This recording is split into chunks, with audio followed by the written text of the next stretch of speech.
And thank you all so much for being here. We're really, really excited to cover this particular topic area.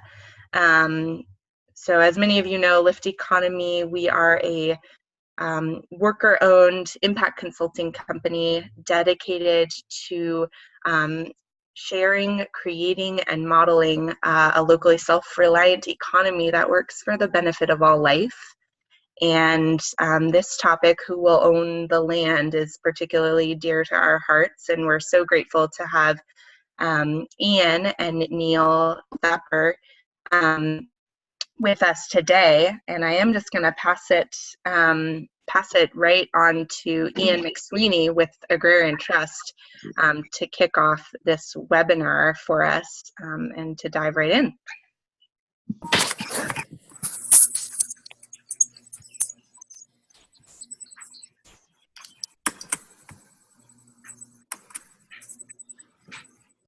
Ian, are you ready to take it away? We have one person who just joined us. Make sure you put yourself on mute if you're just joining us.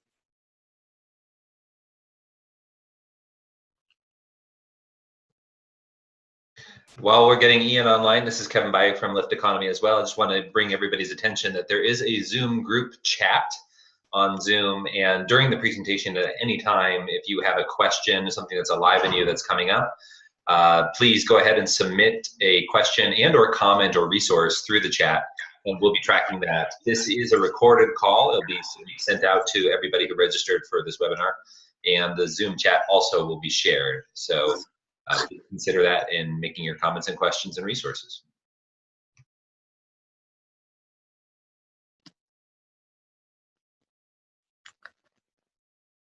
All right. Ian, can you hear us? I see you there. Can you hear me? Yes. Oh, there we go. Okay. Great. Great. And is that a good volume, everyone? Sounds good. Sounds good. Perfect. Well, thank you all for joining us. Looks like the numbers are climbing a little bit, close to where we expected. So welcome, everyone. We'll dive in, and others who hopefully will join in the next few minutes. As Kevin outlined, there'll be a chat box for people who have questions along the way. Feel free to post those. We'll also take breaks during the presentation to address those questions as they're relevant, and at the end we'll leave some time for question and answer. So we really want this to be an interactive and dynamic dialogue, and hopefully we can share our model and what we're envisioning for land ownership in the agrarian communities going forward, and hopefully we can learn from all of you and have a very robust conversation. So thank you. So again, Lift Economy, Sustainable Economies Law Center, and Agrarian Trust. Thank you all for your work to put on this webinar, and thank you everyone for joining. We can move forward now. Aaron will be navigating, and Neil and I will be doing most of the presenting. So bear with us as we transition from slide to slide as we start. But so I'm Ian McSweeney. I run Agrarian Trust. Agrarian Trust is a national nonprofit land trust focused on addressing the transition and transfers of farmland that are taking place now, and supporting the next generation of farmers in that land access, equity, and stewardship and management of that land. So we, Agrarian Trust, really, our work is multifaceted. We raise national conversations through variety of formats, from presentations, workshops, books. We partner with Greenhorn for a number of publications and the New Farmer's Almanac. We also put out a national Our Land Symposium, which is a national conversation that raises the issue of land transfer, land ownership, and innovative models for holding land and providing secure tenure. We support other stakeholders who are involved in this aligned work. And I'll give a few examples of those as we move forward. And really what we're here to talk about today is that we have worked to develop a commons-based land ownership to hold land local in community for the benefit of soils, humans, agriculture, and ecosystem health. And we're calling that the Agrarian Commons, and that's what we'll focus most of our time on today.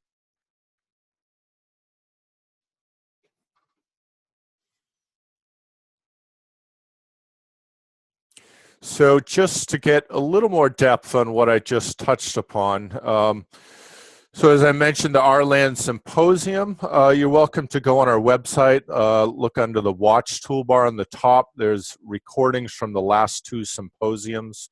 We're planning our next one in the southeast part of this country. So stay tuned, subscribe to newsletter and follow our website to learn when that is, and look at all the historical content we have there from the last symposiums. The Faithlands Network is really a wonderful example of how we are supporting stakeholders. Faith-based communities in this country are the largest landowners in this country and some of the largest landowners across the globe. As faith communities in this country, with the culture being what it is, followers of organized religion has declined. Age of those that do follow organized religion continues to increase.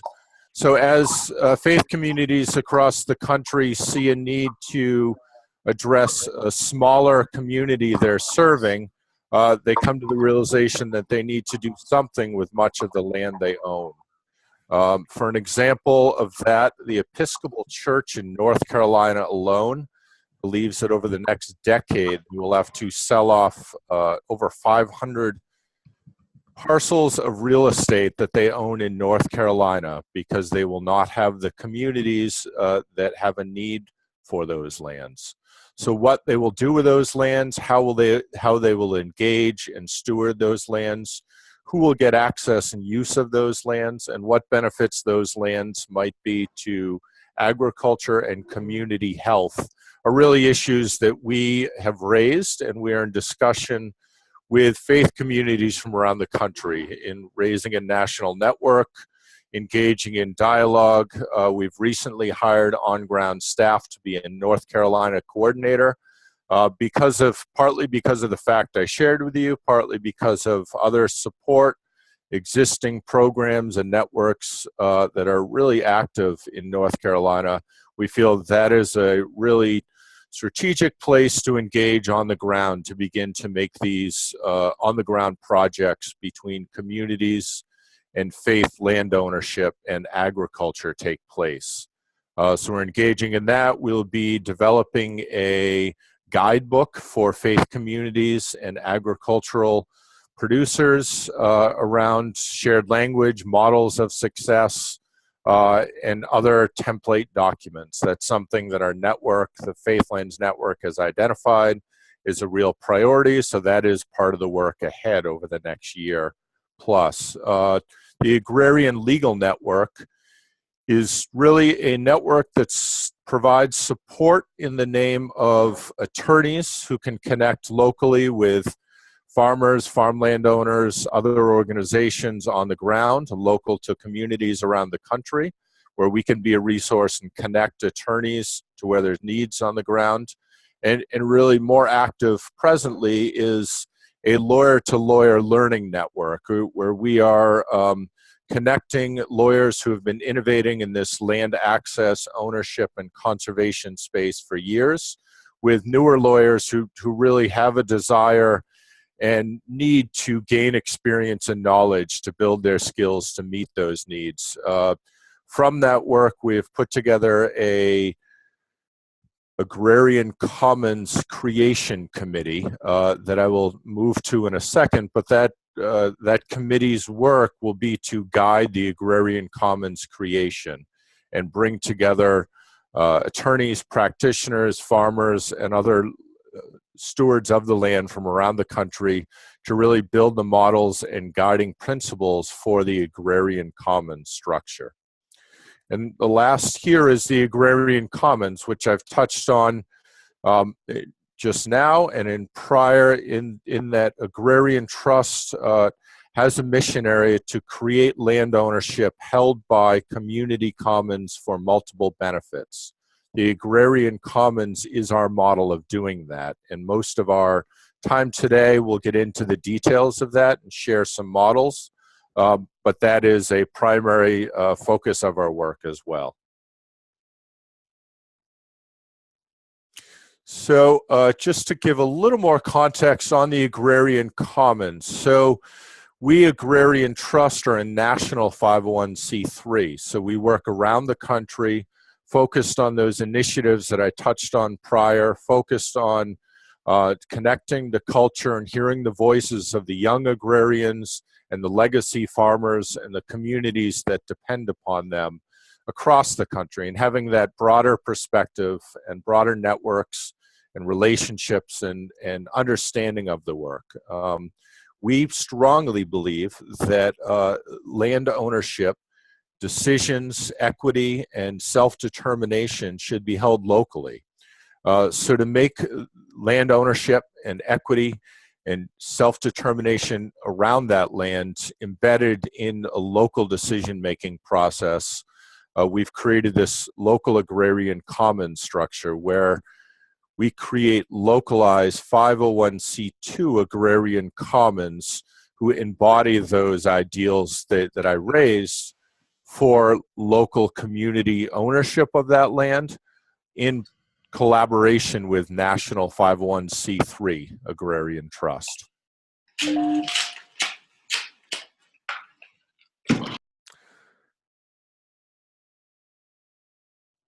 So next, we will come back to speak in more depth on the agrarian commons. I wanted to move us into a case study that illustrates a farm we're working with and some of why we've created this agrarian commons model. But I'll stop for a moment to see if there are questions on what I touched on prior.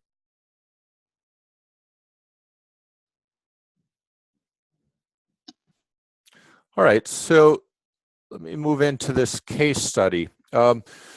So Brookford Farm, Luke and Katerina Mahoney own Brookford Farm, the business. They also own Soil Shares LLC, the farmland ownership. So they own both. They operate a large-scale farming enterprise that I will tell you about. So they, the land they own is 620 acres of organic certified biodynamic practicing land. The land is unprotected under a conservation easement partnered with local statewide land trusts in New Hampshire, where they are located. They have partnerships through co-op markets, other farms, community loan fund that's local to them, several consultants, and Gary Hirschberg, founder of Stonyfield. Several consultants, myself, Gary, and a few representatives from the Community Loan Fund serve on an advisory board for them as well to really provide them support, guidance, and assistance in running and growing this farming operation. Through that, you can see the level of production and where they're located in the slide below. But they're a large-scale organic diversified food production farm for New England. The acreage, the production size, their outreach into different markets is pretty similar to other large-scale organic diversified farms throughout the region. They are one of the largest in New Hampshire and one of the largest couple north of Boston as well.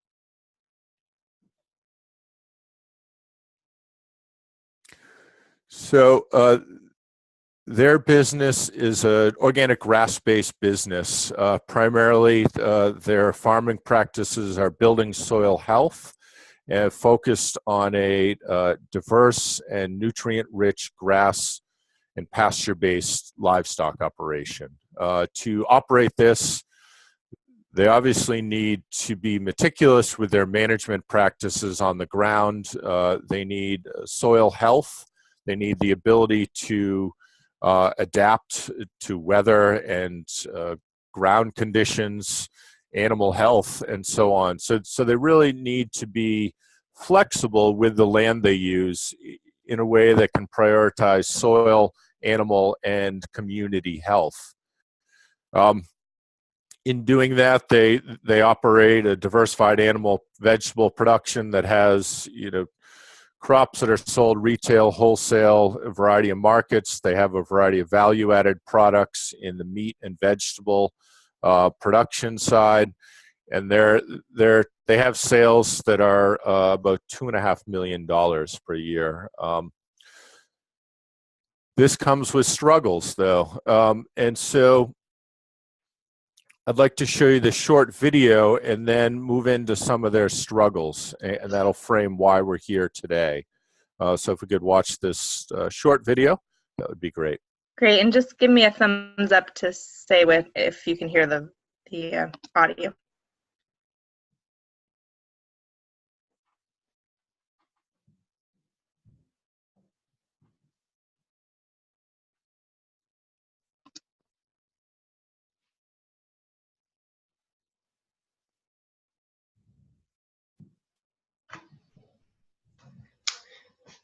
I don't think the audio is coming through, Aaron. Okay.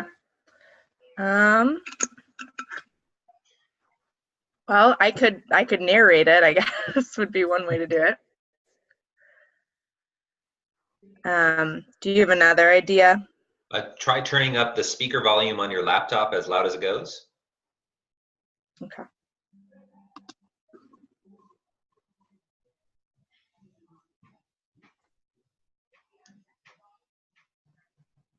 No, it's not going to work. Let's see. So, somebody hears it.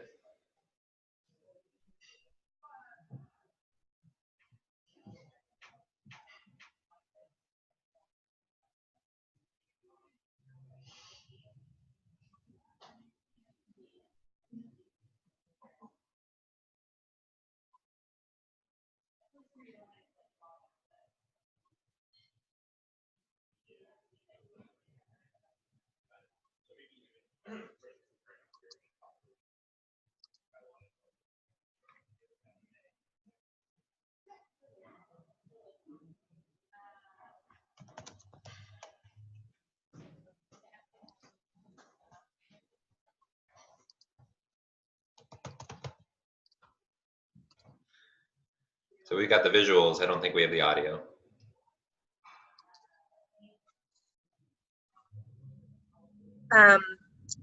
Just for those that aren't hearing, they're just describing that they have a greenhouse. These are pigs.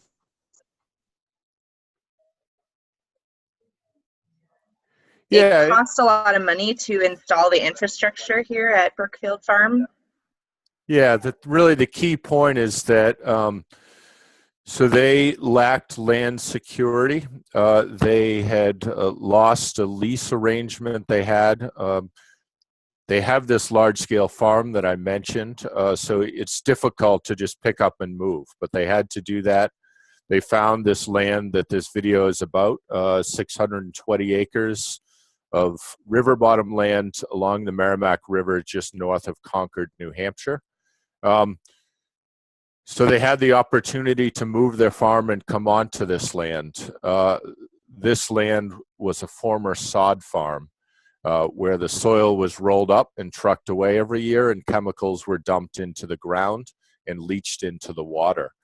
So when they came on as an organic, diversified food production farm, it was a struggle to have the soil health they needed to operate a grass-based agricultural business. They didn't pour a new floor and make the creamery and all change.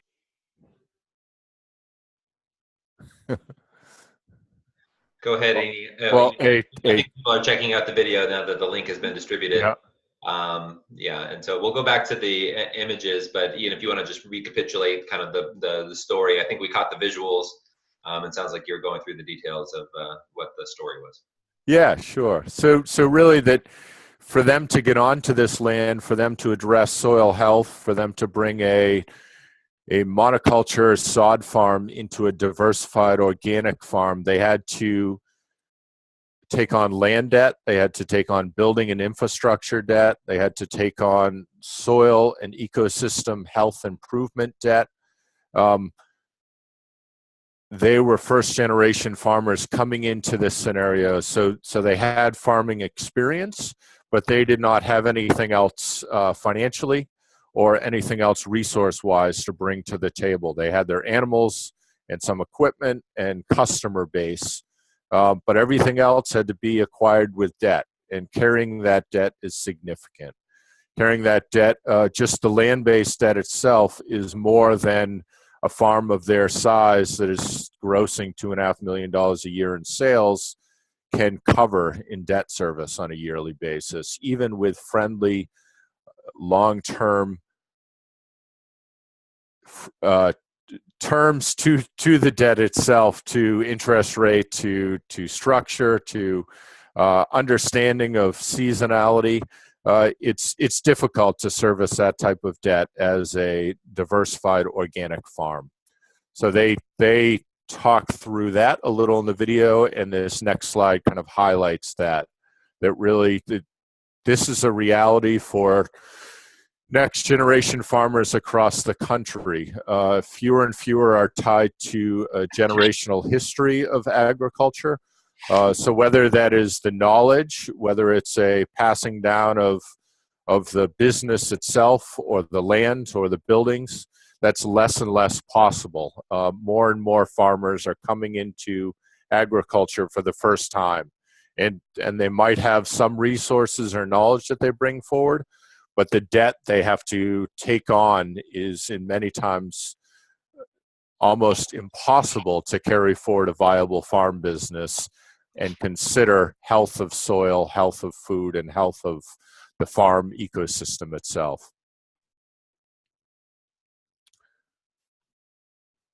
So we will move on and let Neil give an introduction of Sustainable Economies Law Center, and then we'll circle back to talk more about the Agrarian Commons model that addresses these struggles that have been highlighted here.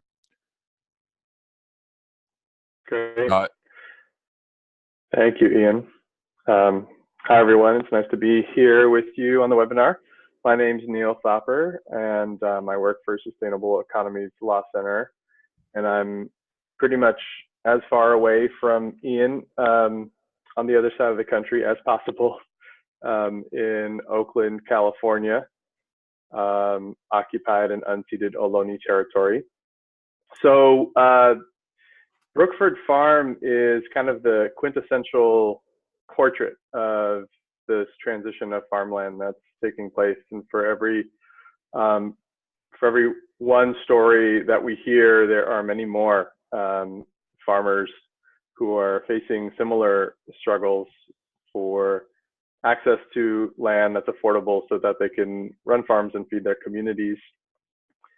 And the reason why I'm on this webinar is because we were asking a lot of the same questions that Agrarian Trust was asking when they were in the sort of formation stage and found each other because of a shared vision to sort of transform land ownership to support our mission, which is to support community resilience and grassroots economic empowerment. The organization was started about 10 years ago on the idea that we need to sort of reshape the entire legal system if we're going to respond adequately to the threats that climate change demand of us. And the legal system had kind of set up the rules for the economic system that put us in this place. And so we saw that as a place of real possibility and change. So you can go to the next slide, Erin.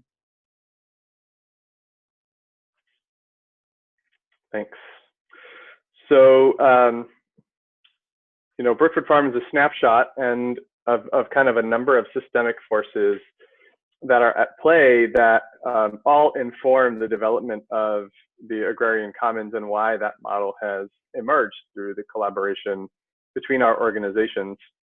And so I'll just go through some of this and promise you that there is light at the end of this tunnel, but we're going to go through a tunnel right now. So put your headlamp on. So there's a convergence of these forces. So farmers are aging. You know, for every farmer under 25, there are 5 that are older than 75. And land values are going up, as you can see. And even though across the country land values change, they go down from time to time. The sort of overarching trajectory of land values in the last century has been sort of a steady trend up, and we're not expecting that to change. So with these two factors of farmers aging and land values going up, feeds into a third factor, which then is the consolidation of ownership of farmland. So as you can see, you know, 41% of farmland is held by 8% of farms. At the same time, you might have seen USDA statistics that highlight just the extent to which farms are still considered family farms. Something like 93%, I think, is what maybe something around there. But that's an elusive statistic because, you know, there are varying definitions based on which sub-agency of the USDA you look at for statistics, and also kind of belies the fact that family and corporation are not mutually exclusive terms when it comes to ownership of these businesses. So that sort of is one of the myths that's perpetuated of kind of downplaying what essentially is really a crisis of farmland ownership. In addition to consolidation, whether it's in the hands of sort of legacy owners, these family farm corporations, or institutional owners. There are a number of institutional investors that have developed over the last 10 years to invest in farmland as a much safer bet than the stock market. So that includes pension funds that invest in farmland that distance ownership from production and land stewardship. Another statistic just to share on this issue is that about 12% of all farms earn almost 90% of farm revenue in the US. So not only is the ownership consolidated, but also the profit and wealth that's generated from all of these farms is consolidated as well, and it's racialized. So 98% of farmland is owned by people of European descent in the United States. And it reminds me that of a quote that Malcolm X said, which is that land is the basis of all independence, freedom, justice, and equity. And so it begs the question of sort of for whom that independence, freedom, justice, and equality is present if we have such a skewed and racialized land ownership scenario in the US. And then lastly, sort of what are the barriers for entry to agriculture for this next generation of farmers who don't have a whole lot of wealth are student loan debt, which is the largest single source of individual debt in the US, and then the racial wealth gap as well. So even with college degrees, for example, people who are of Black or Latinx heritage have little generational wealth and actually have less wealth than people who are white who don't have college degrees. And so there's even a higher barrier for those of us who fit those categories. So Neil, there's a just interesting distinction coming up in the chat. Nick asks, when you say ownership, I think referring to the 98% European ownership, are you talking about people or big companies?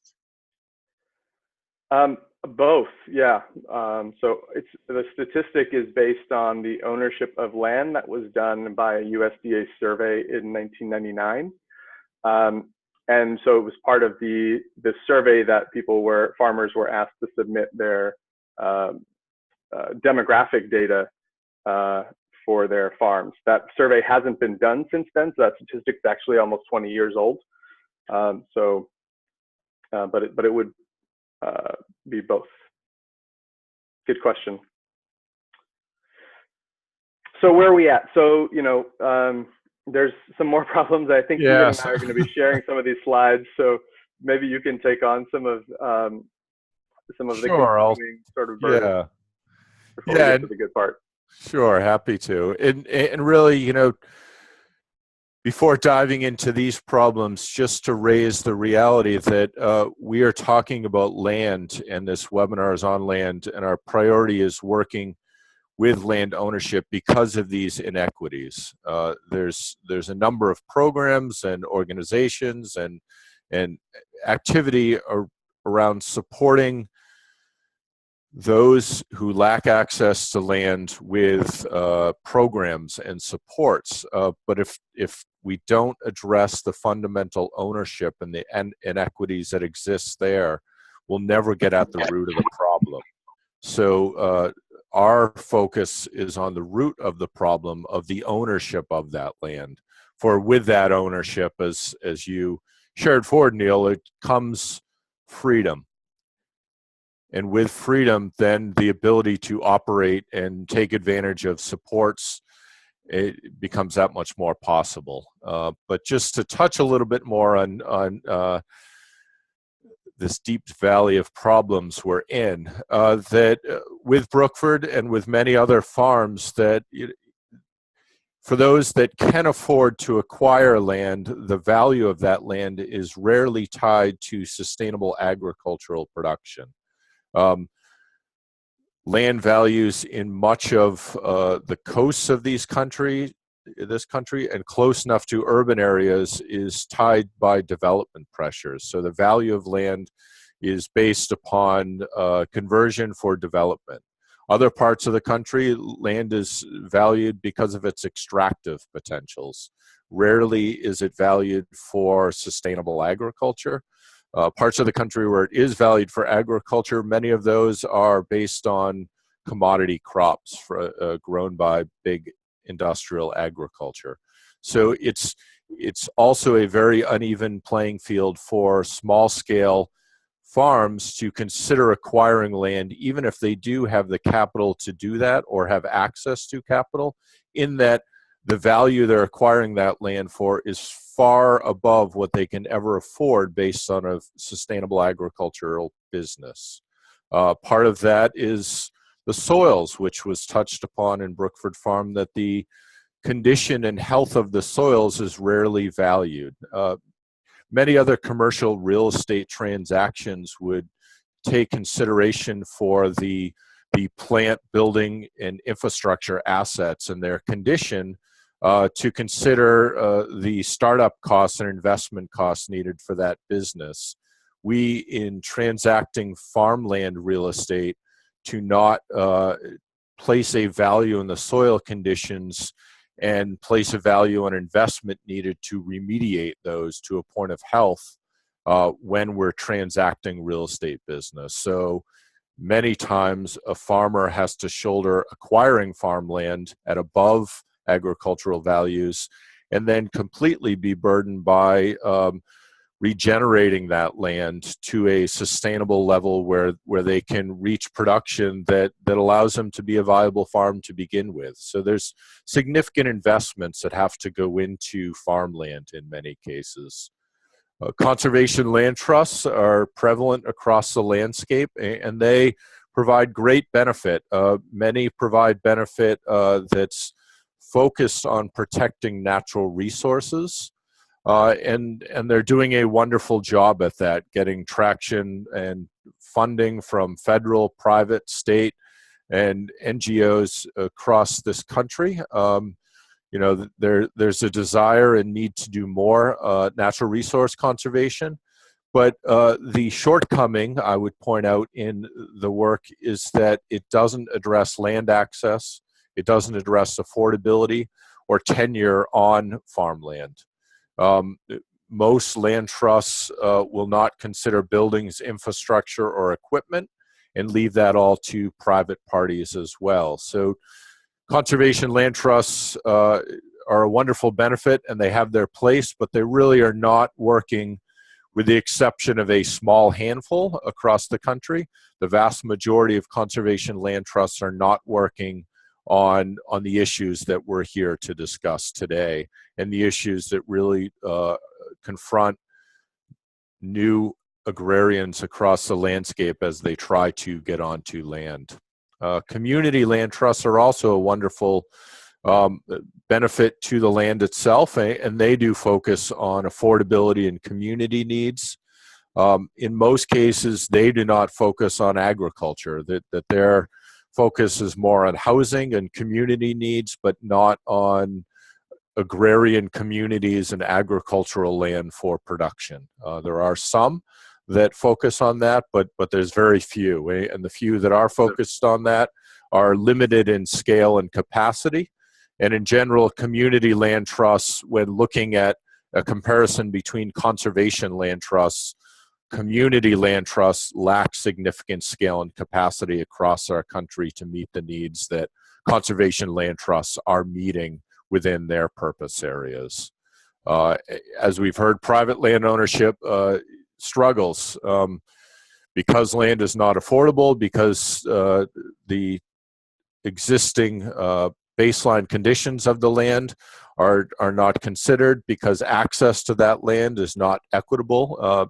For all of us, private ownership is not an equal playing field to consider land ownership for next generation farmers. And in general, people have lost connection to the soil and each other, food, and the community. So it's difficult to get onto land, and then it's difficult to connect to the land for those that are trying to steward and work the land themselves, but also for those that are hoping to value the land, whether as customers, as voters, as consumers. We need to build culture to support next generation farmers coming to the land, and to support land health in the whole picture. So there's significant struggles to work through. And because of these realities and the demographics Neil touched on, and because of the reality that we raise as Agrarian Trust every day, of the 400 million acres that are in the middle of transitioning right now, 400 million acres of farmland in the United States are transitioning to new owners. And so the question is, who will own that land? How will that land be owned? What will the structures be that allow for land ownership in an equitable way? And who are the people and organizations who will own that land?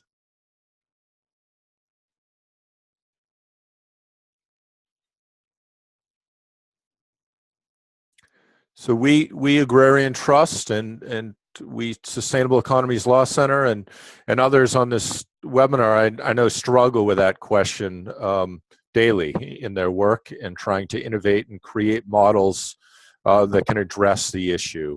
So we Agrarian Trust have created this local agrarian commons model, influenced and guided by those listed and many others.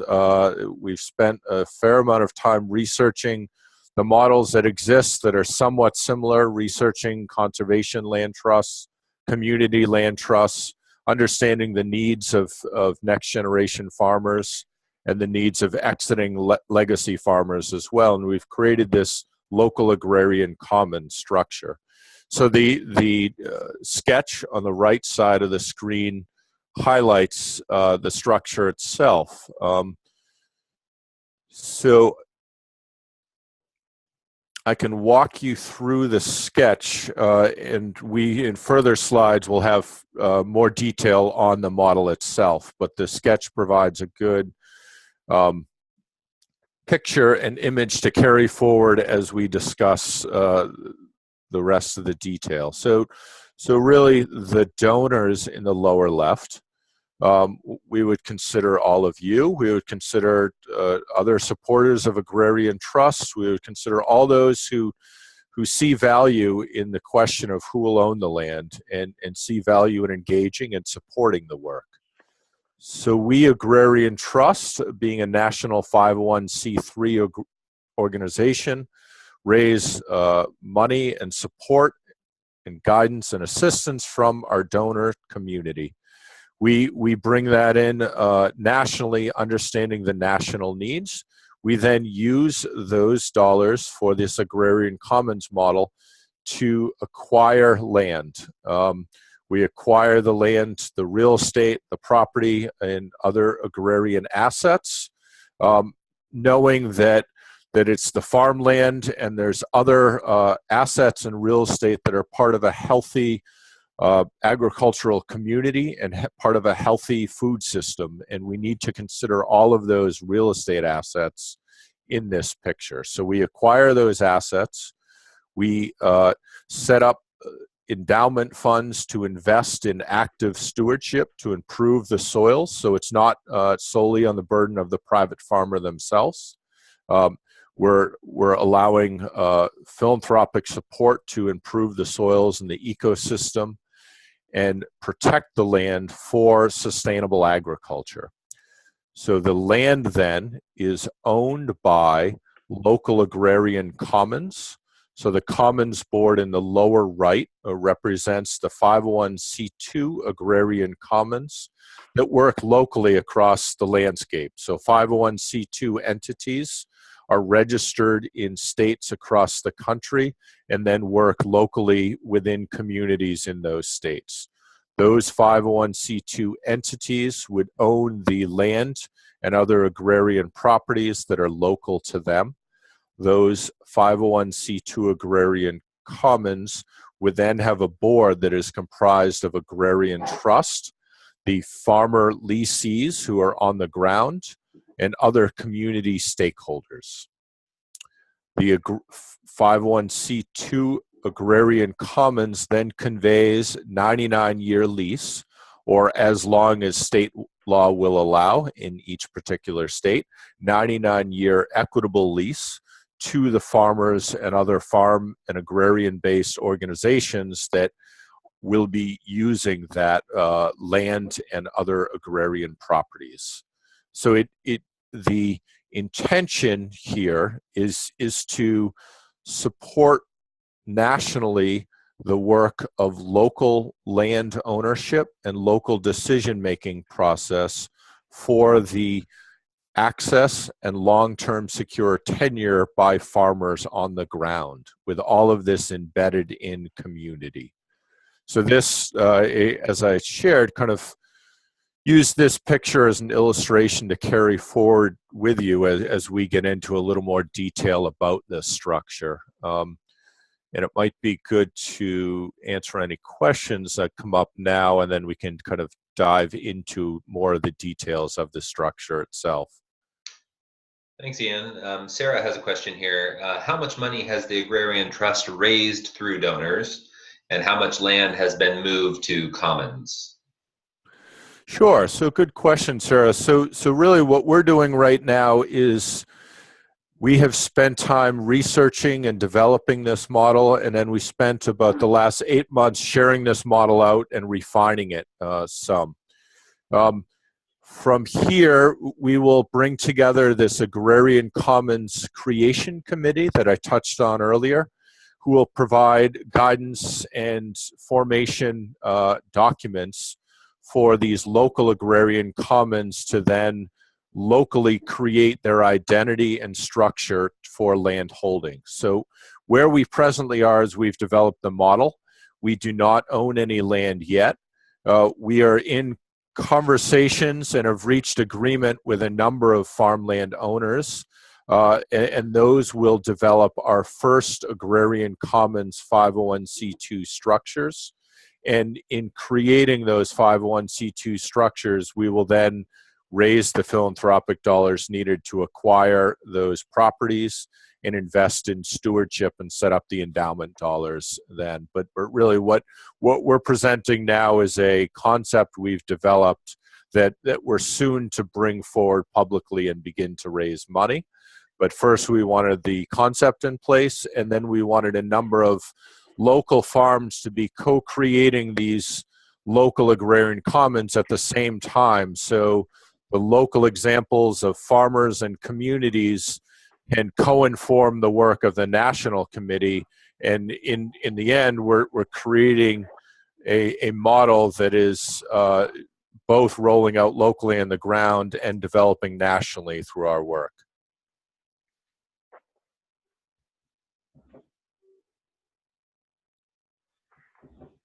Yeah, thanks, Aaron, for commenting in there. At this early stage, this is one of the reasons why Lift Economy wanted to host this learning experience here for everybody, is that we all have a role to play in seeing this model or models like this become normal in this great moment of crisis and transition.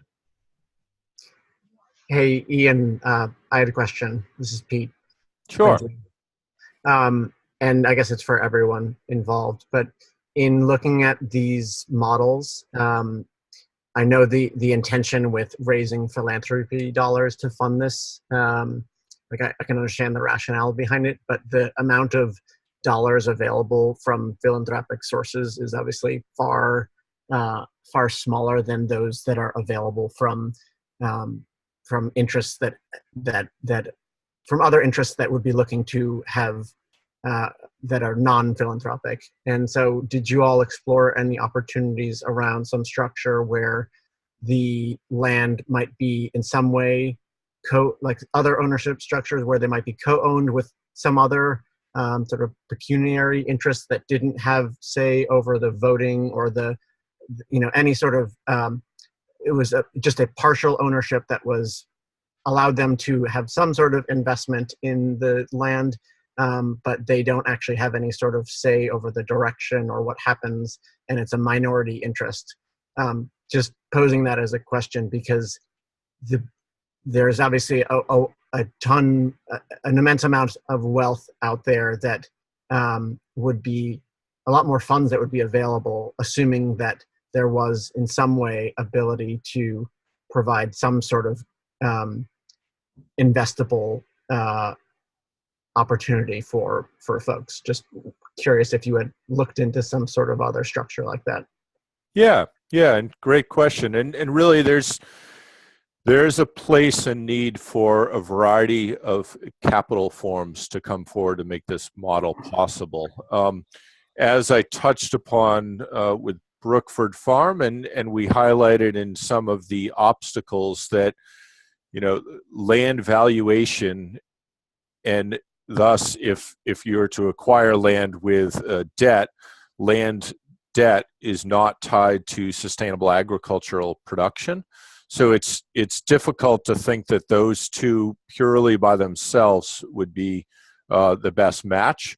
But a stacked capital consideration where debt is part of the picture is definitely part of our plan. And really, there's certain aspects of an agricultural business that are much more suited for debt than land ownership itself. And as we kind of develop this model and live into this model, there's also opportunities to consider new ways to invest in the land to generate profits that are not burdening the agricultural production and the farmer, but at the same time could service some debt. So yes, debt is part of the picture of this model, and there are a variety of places that debt fits in nicely with this model. But the vast majority of the land acquisition must be done with philanthropic dollars because we have a reality around valuation of land and income generation of sustainable farms that doesn't align. Ian, there's a question coming in about ensuring that the land sold by the faith community or any landowner for that matter doesn't go to just the highest bidder, i.e. real estate development. That question's from Anat. Yeah, great question. And really, so part of Agrarian Trust's identity and this model of an agrarian commons is that we believe that land itself has to be removed permanently from the commoditized marketplace. So removed permanently, we've touched on the struggles of the valuation and the debt service required to acquire that land already. But the reality is that then land coming into these local agrarian commons would be prohibited from being sold on the open market again. And there would be laid out in the formation documents a process and plan for if the land did have to be transferred, what the options would be, and who and how that land could be transferred. But really our objective in this model is to move land into these local agrarian commons so it will not be sold in the future and it can be protected for the intended uses. And I'll just say a little bit more about this. Thank you, Aaron, for moving to the next slide.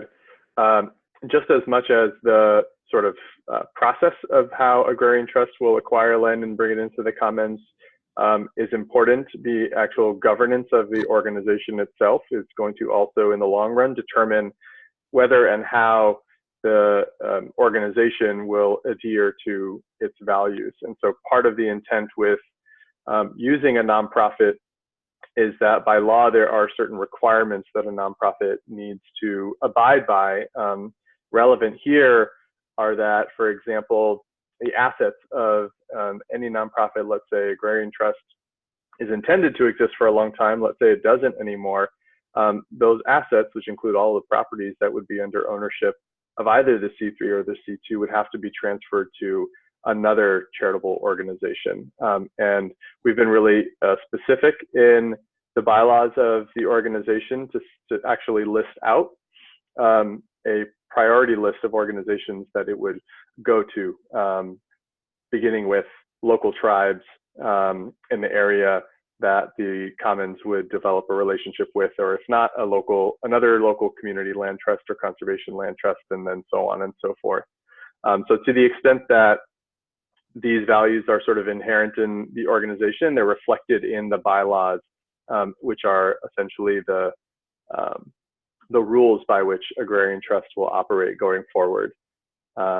Another thing to mention here, there's this diagram of the governance of, the sort of model.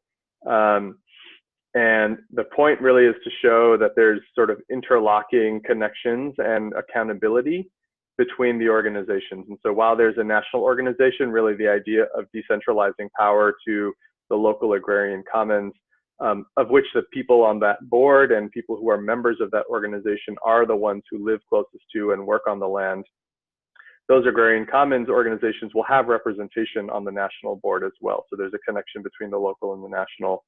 And then each of these sort of stakeholder groups that we envisioned that could be members, and this could be people all across the country, farm workers, farm owners, farm support members, and staff of the organization will also have representation on the Agrarian Trust Board of Directors. And so sort of envisioning that sort of polycentricity, as we call it, or stakeholder decision-making is embedded in the legal structure of this nonprofit that sort of constricts the ability of the organization to move away from its mission. And so if the goal, like Ian was saying, is permanent removal from the speculative market, then there needs to be a way in which to embed permanent values into the governance of the organization. So while some things can change, there are high thresholds for changing certain aspects of the bylaws, really to embed those in the fabric of the organization. We have a couple questions, Neil. A follow-up on this specific one that you're just building off what you were just sharing. What's the legality of staff members in terms of inurement or whatever actually participating on the board? What's allowable there? Yeah, so staff members can participate on the board of a nonprofit. Actually, at the Sustainable Economies Law Center, one of our staff has a rotating position on the board. Essentially, the rule is that you can't have you have to have less than half of the board be interested persons, and so that could, staff member is considered an interested person because they're being paid by the organization, but as long as it's less than half, you don't run into those problems. So that would be part of this as well. Great, thanks, Neil.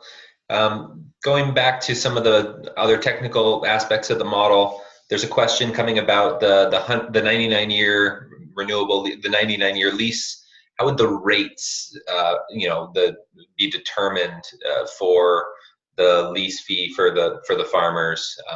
How would that be structured? Is actually the question. Sorry, how would that be structured?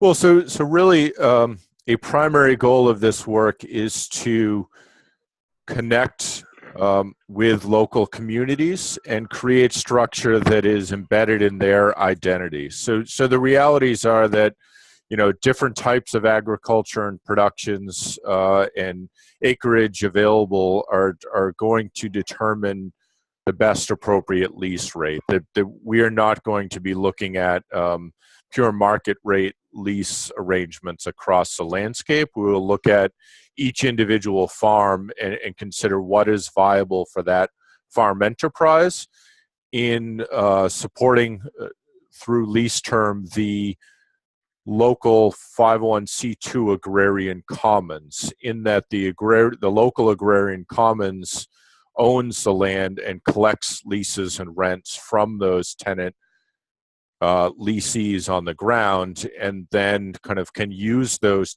lease and rent revenue for operation of itself. So what's an appropriate circle of money is something to consider there, both for the farm to share in rent and lease while considering sustainable, healthy ecosystem that they're creating, and for the local agrarian commons, considering the number of farms and the type of farms they're owning. Great.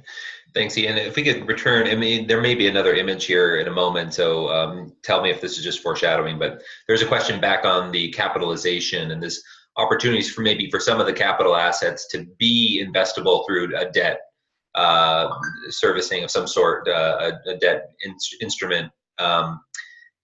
The question is, can opportunity zones potentially take advantage?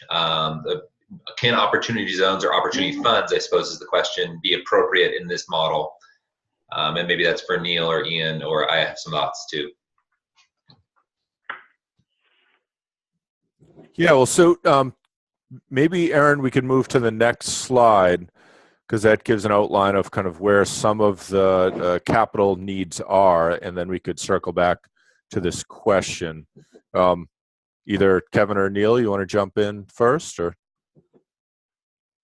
Well, I don't have an answer to the question specifically about opportunity zones. That's not something I'm very familiar with. So I can speak generally to this slide. I think what you were saying about the lease rates also feeds back into the focus on philanthropy, individual donations, and other forms of sort of land donations or bargain sales as the primary way, at least for the first few farms, to come into the commons, to allow the organization the flexibility to structure the lease at a rate that's actually affordable to the farmer and for the organization, to sort of prioritize those sources and then minimize the debt that the organization has to service. But that will play a role in all three of these scenarios. But then there's also a role in operations and in infrastructure, as Ian was mentioning earlier, for some of this sort of patient capital or community capital, where people are investing sort of based on the relationship that they have to their local agrarian commons. They have a vested interest in seeing their local food system flourish because they live there, because their family lives there. And they're really in it for the benefit to create sort of community wealth. And so I think in any scenario, this is not a model that is going to create a lot of sort of financial wealth in the traditional way that we think about it for the investors.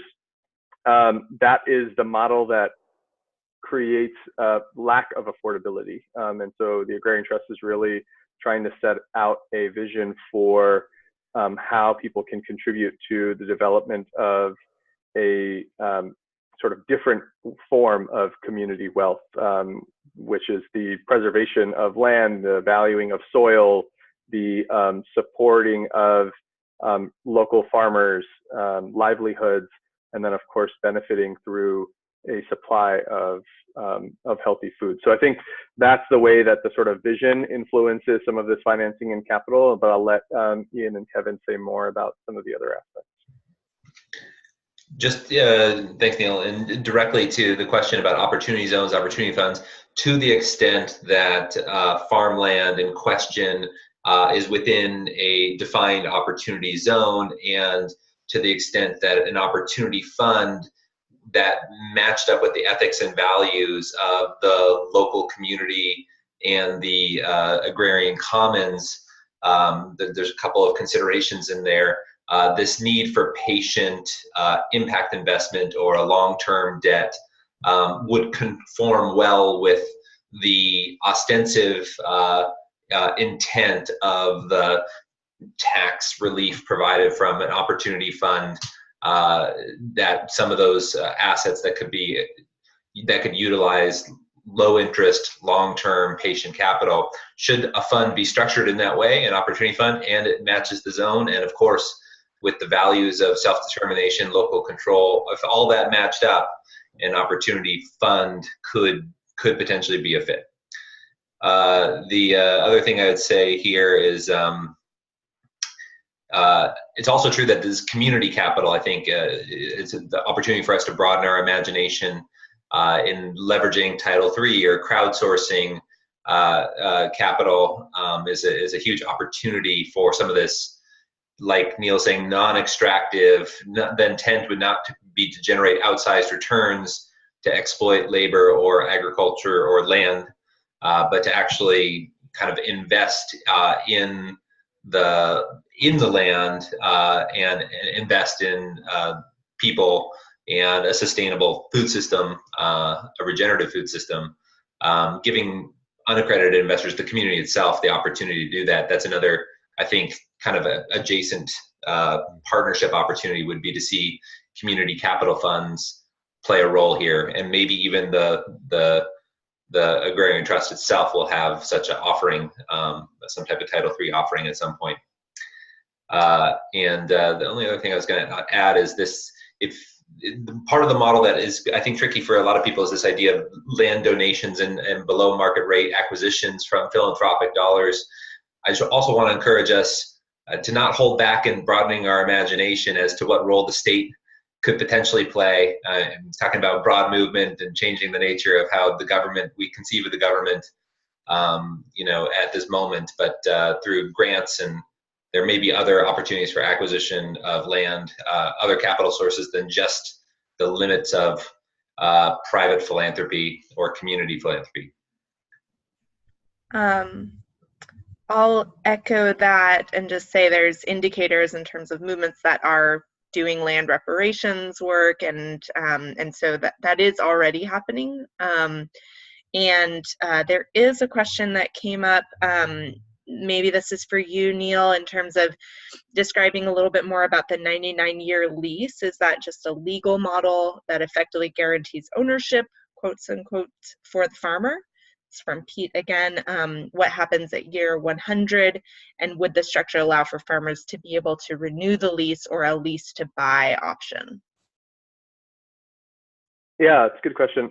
So it is essentially a tool to replicate the sense of ownership that someone would feel if they had fee title. So part of the reason why Agrarian Trust is going through using this model of sort of taking acquisition, taking title, and then releasing this land back out to farmers is not because of it wants to create a tenant-farmer relationship, because that's historically been a pretty exploitative relationship. The point is that Agrarian Trust and Agrarian Commons, as organizations that are being developed to be accountable to the local communities in which they operate,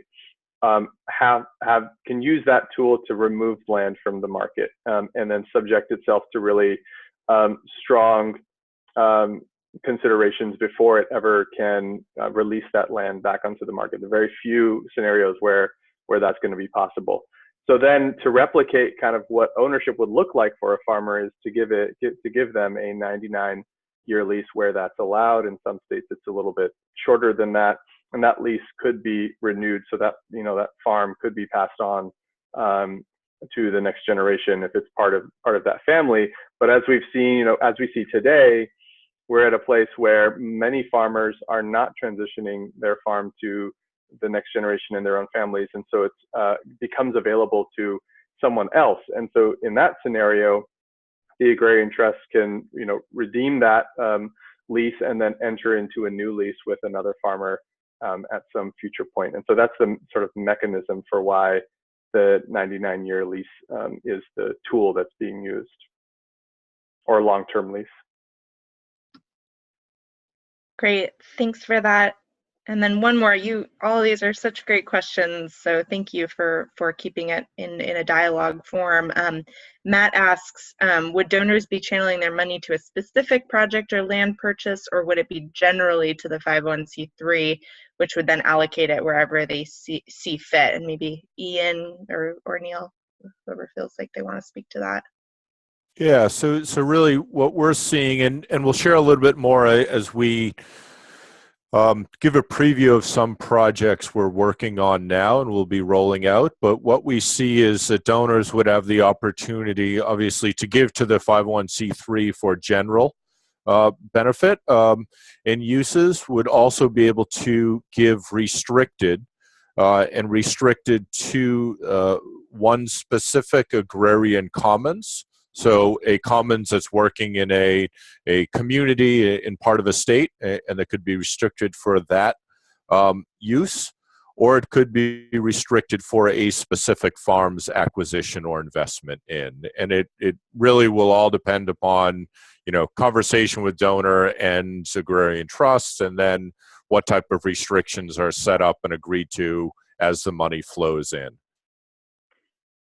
And just to add to that, it depends also on whether it's property or money that's being donated. So, donations to a 501c3 would be tax deductible to the donor, but not to a 501c2. And the same thing for land. So if there's an interest for the person who has land that wants to donate that to the 501c3, then there are potential tax benefits that come with it. So it's, again, on a case-by-case basis.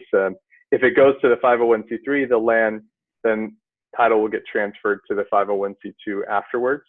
And the relationship is kind of like a parent-subsidiary relationship between those organizations.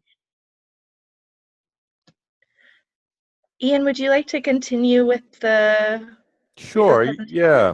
Yeah, and let me just touch on a few items related to this financial capital slide in our discussions that we've had. So really, that a primary reason for the land acquisition being driven by donations and bargain sales and philanthropic dollars coming in is a reality that Neil raised earlier, that 98% of land is owned by Europeans. That is an unhealthy, unequal reality that we live in. And if we are only considering investment in land, we're just going to perpetuate that cycle. Our goal is to change that reality. And to do that, we need to create new ownership.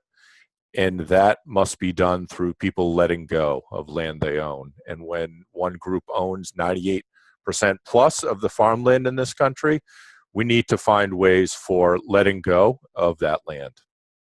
The reality in the structure is also that the 99-year lease tenure that we touched upon really then requires and provides opportunity for investment capital in the patient impact investment and community capital on operations and building and infrastructure are there with a known reality that these farmers that in many cases struggle presently with access to capital, even when they may own land and have that equity to borrow from, the situation becomes that much more difficult for a farmer on the ground to access capital when they don't have the land equity to borrow from.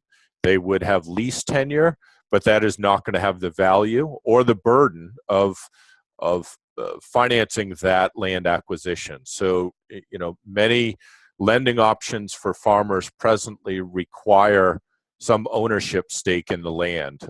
So this model then eliminates those farmers' opportunity to go to those lending options. So developing and providing new investment capital for the building infrastructure and operations of farms that are holding long-term tenure on the ground is critical to the success of this model and the farm viability itself. So just to raise that as well. But, also think that the investment in buildings and infrastructure that may not even be as directly related to the farm, but may be more related to community health or ecosystems health. So investments in carbon sequestration, in solar arrays, different things that can generate sustainable returns that could support some level of investment capital in and service that debt and not burden the farm, but in some ways create a better landscape and property for the farm to operate in, could be a benefit for all and really could be a great fit for investment capital in. So we could move to the next slide. So this boils down the structure of what our intention is with the Agrarian Commons. They're local 501c2 entities supporting land access and tenure for next generation farmers. We're intending and have set out to address all the issues we're discussing and are highlighted here on the slide and create a structure that provides that 99-year lease tenure and an equity interest. Equity interest really being that the 99-year is a term, so it does have secure tenure, and if farmer is done, they can relinquish that. They could sell that to other farmer. That has some value in it. The lease could be set up as a ground lease model, which is used by some across the landscape where the buildings and infrastructure are owned privately by the farm. So they hold 99-year lease and they own the buildings and infrastructure, adding further equity. We could also discuss equity around stewardship investment as well, would be the third component, and how certain stewardship practices may be able to generate revenue in the future from, for example, carbon sequestration. Could that investment by farmer generate other revenue for the farm that could build equity for them in another way that's built into the lease as well, is also something to consider in the lease tenure. That we also share ecological stewardship between the organizations, Agrarian Trust, the 501c3, the local 501c2 landholding entities, and the leasee farm, who has tenure on the ground. And all parties work to support farm viability and local agrarian economies. So through that, those are the goals of this Agrarian Commons structure. That is how we would set up the relationship between the parties as well. So I don't know if there's other questions. Next, we were going to move to discuss some projects that Agrarian Trust has been discussing and developing over the last few years, and now has agreement and will really be rolling these Agrarian Commons out as some of the first Agrarian Commons we create. So I wanted to give you a little snapshot of what these look like, what the farms and what the Agrarian Commons look like. But before we dive into that, if there are other kind of questions on what we've discussed, let's break. Yeah, thanks, Ian. There's at least one, and just for time check, we've got I think 15 minutes remaining on the initial time frame that was on the invitation, just for make sure we're all on the same page. Paul raises an important question or concern, potential concern, asking if Agrarian Trust is concerned about the kind of place-based nature, the concentration of philanthropic wealth on the coasts, disconnected to a place where much of the acreage might be, in terms of, and so this disconnect. So if a lot of philanthropy, community philanthropy and philanthropy tends to be place oriented, are we concerned about the ability to raise those critical philanthropic dollars for acquisition when we're not connected to place in that way? And Sure. Paul, if I mangled that question, but Paul, if you want to elaborate at all, please.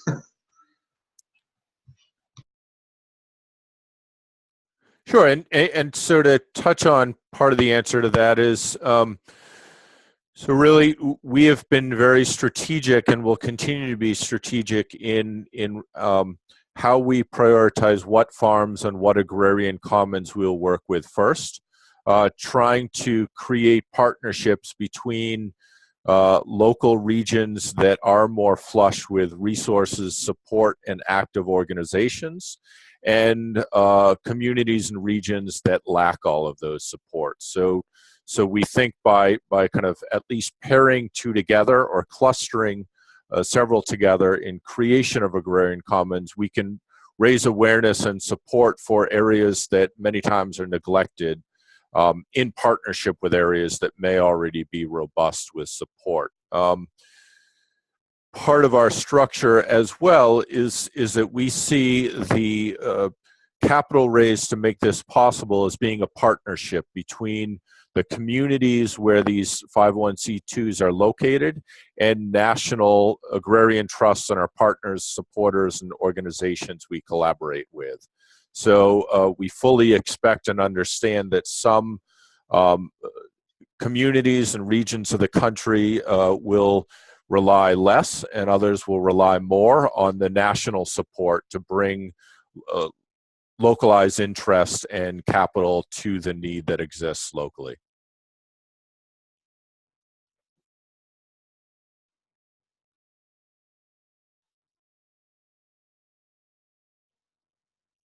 Okay, so great. So the last slide just showed a brief snapshot of the highest risk agricultural land mapped by American Farmland Trust, with the darker colors being most at risk for loss for land conversion, agricultural land in the country. So as that showed, kind of pointed to what we were just discussing, that there's a need for this model and other models like this to address farmland ownership throughout the country and not just where there are resources available. So right now, wanted to share with you a brief story on 4 farms that are creating 2 agrarian commons. So a New Hampshire agrarian commons and a Tennessee agrarian commons. So Windy Acres Farm and Barefoot Farm are in Tennessee. They are right above Nashville. These maps are similar to the national map that was shown prior, where the dark red areas are the best agricultural lands at highest risk for development. So as you can see, both of these Tennessee farms are just north of Nashville in area of significant farmland that's at high risk for loss. But they are farms that service Nashville and Nashville Metro. The 2 New Hampshire farms are, again, in similar landscapes as far as farmland development pressures, and they serve the Manchester, seacoast cities, and then they also serve into southern Maine and Boston Metro as well, which are under significant pressure as well for any farmland that's left there. So these farms are located close to consumers, close to populations in area that are at high risk. The land valuation is quite a bit different from New Hampshire to Tennessee. At the same time, the urban Nashville market has significant pressure on development and thus land values that is beginning to creep across the landscape in Tennessee. So we can move on from there. So this slide gives a lot of detail, but this just gives an overview on these farms. And wanted to share all this detail to really highlight that these farms we're working with are a mix of different types of farms, but all have commonalities around farming practices, their connection to community, education, food production, and other uses. Their engagement with school and workshops and so on and so forth, and the fact that they're going through transitions. The ones in New Hampshire are farms that would continue to operate as they are and would move into an agrarian commons where they go from landowner to leasee on the ground, and they become members of the local agrarian commons where they are, where the Tennessee farms move from these long-standing legacy farmers who are at or really past retirement ages, and farms would come into a Tennessee agrarian commons, and then new farmers would be found to take their place and operate on the landscape with 99-year lease tenure on the ground. So really working at different times in farmers' life. This can be a benefit and a wonderful model to address many of their obstacles. Yeah, and there are some questions coming up around funding, how many people are working on this, or volunteering needs as an organization. So I was wondering if you'd like me to skip forward to the slide around how people can get involved, and maybe we could come back if there's time. But I'm just curious. Yeah, sure. Okay, and sorry about the slide messiness.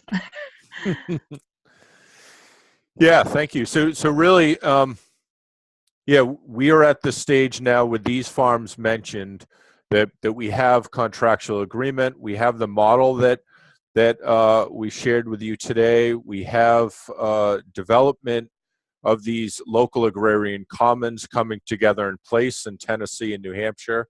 I would share we have kind of 11 other locations that we're exploring opportunities in now as well, that are not as far along as these, but on different time frames, and some will move forward. So really, we see the need to raise capital to develop these agrarian commons, and our priority really is to grow our organization, Agrarian Trust, as we grow these local agrarian commons in place and we take on ownership of farms. So we are putting together a campaign for these agrarian commons that would account for growth of Agrarian Trust, creation and growth of these local agrarian commons, and then through kind of engagement in this Agrarian Commons Creation Committee now, and then more long-term work as we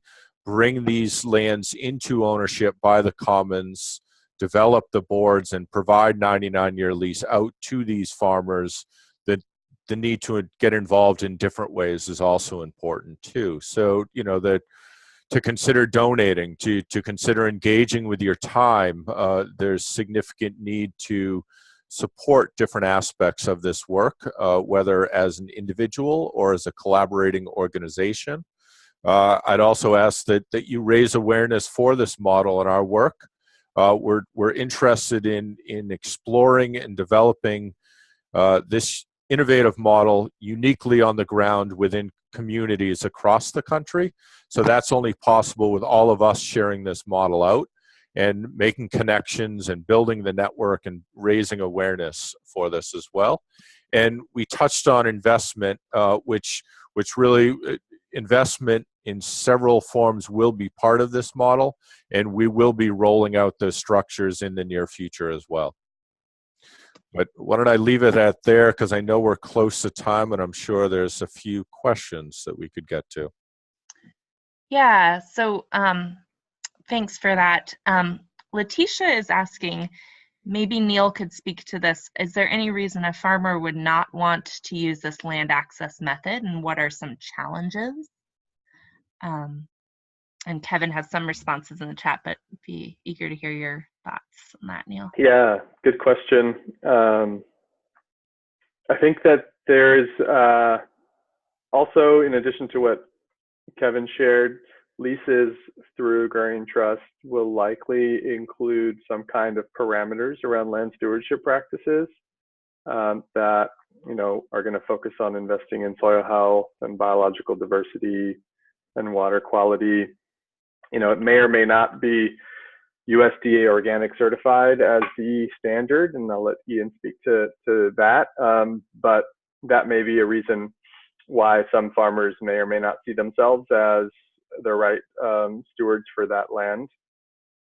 And I think there are farmers that are just going to sort of self-select into whether this is a good fit for them. I think there is a cultural association with land ownership that lives on in both sort of urban and rural life.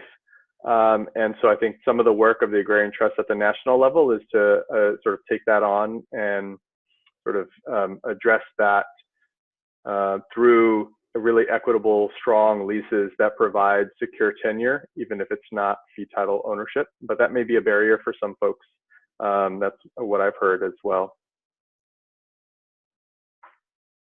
Yeah, I'd share too that really this model is connecting farms with community, and not all farms and farmers want to be that directly engaged with others or with community. So whether it's being part of the local Agrarian Commons board, which we see as having very minimal responsibilities, and it's really its scope as an entity is limited as well, but still that will require some work and some collaboration around a table. It'll also require engaging with community in different ways, so that's not always of interest for all farmers. And right, that private ownership ideal holds strong for many. And the belief that land is worth more than it is, or the need to extract more than sustainable agricultural values from land, are also things that might prevent landowners from having an interest in this model. And Ian, you did touch on this, but Sarah is asking some more specifics around how many full-time people are at Agrarian Trust, or how many people are volunteering their time. What are some of your greatest needs as an organization today, and where do you expect to be 1 year from now? Sure. So great question. I'll try to answer and be quick. But so we have 4 part-time staff. Most are getting closer to full-time capacity, but are part-time. We just came on a year ago into these positions, and really have been developing this Agrarian Commons and the Faithlands-based work during that time. So, organizationally growing our existing staff, real needs around communications and database management, and kind of building the community and kind of carrying that communications role with them will be a critical need going forward as we build this out. Staff to hold kind of the multitude of financial roles that will be needed as we launch these campaigns and live into this work will be important. Part of our decision-making process in where to pursue Agrarian Commons in the early stages is considering where we have staff located. So our staff work remotely around the country. So New Hampshire and Tennessee are close to home for existing staff, where they can intimately be involved in those projects and those local Agrarian Commons communities. So thinking about other parts of the country and bringing on staff that has a broader reach than we presently do to have that local connection will be really important as well. And where we see ourselves a year from now is, so we see ourselves a year from now in being fully engaged in bringing these Tennessee and New Hampshire and potentially one other Agrarian Common to life. Whereas a year from now, we would see that we have created the 501c2 entities, and we're midstream in raising capital needed to acquire those farms in. Thank you all so much. Neil and Ian, do you want to make any last remarks? And then we'll close the video or close the recording, but I'll be able to stay on for a little bit if anyone is interested to keep chatting about this.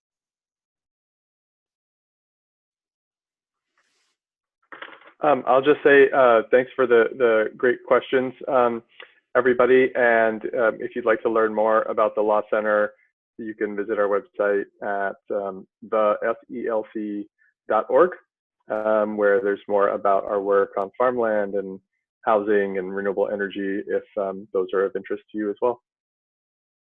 Yes, and thank you, everyone, for taking part and sharing your questions forward. And please do engage and reach out in any way that suits you. Please do sign up for the Agrarian Trust mailing list and stay informed of our work and get updates as we progress forward. But thank you, everyone. And Ian and Neil, are you okay if I send out a copy of the slides when I send out the recording?